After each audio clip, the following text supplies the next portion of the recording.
Okay. Where did it go? Hi, Steve. I'm Lori. I'm playing Florence, obviously. No, actually, Jim is playing Flo. Oh, I wish I could. And I am Cosme.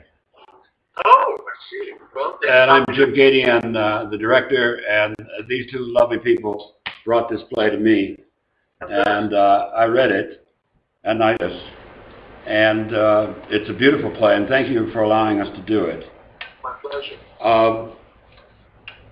How did you come to write this play? I first tried to write it in 1981, and I'm trying to think. I think I had heard the record, which I've never thought was funny,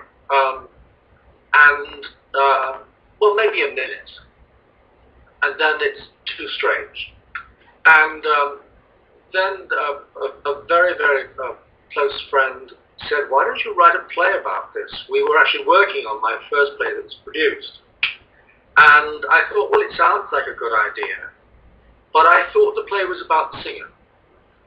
And the thing is that she's either crazy, in which case that's the end of the story, you know, or she's not. Right. In which case that's the end of the story.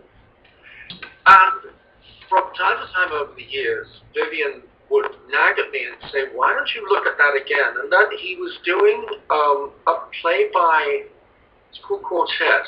Lovely play. Oh yeah, we love it. And he did it at a theatre here called Berkshire Theatre Festival, and it ended with this really beautiful, beautiful lighting cue, acting thing going on that was so much about the transience of both art and life.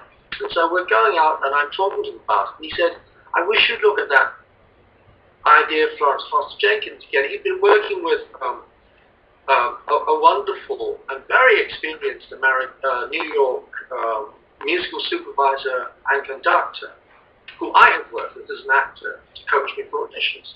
And he said, "Jack, it cost me."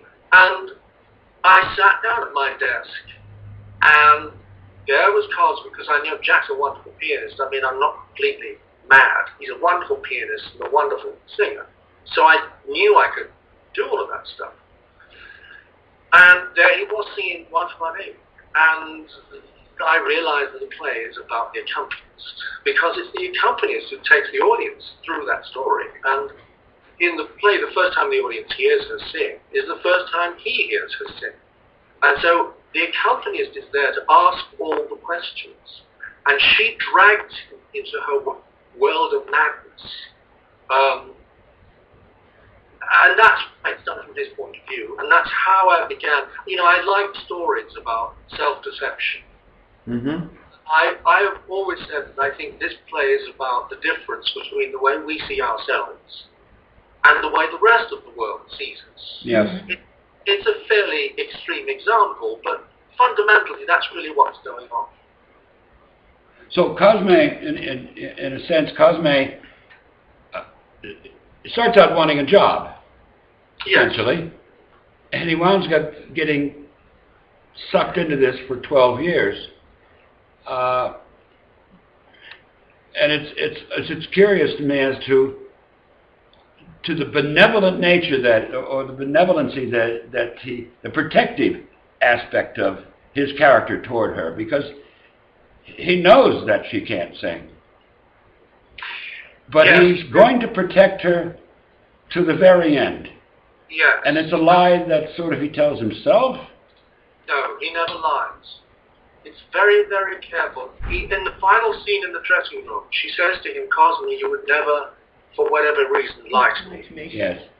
And he never lies to her. He just never tells her the truth.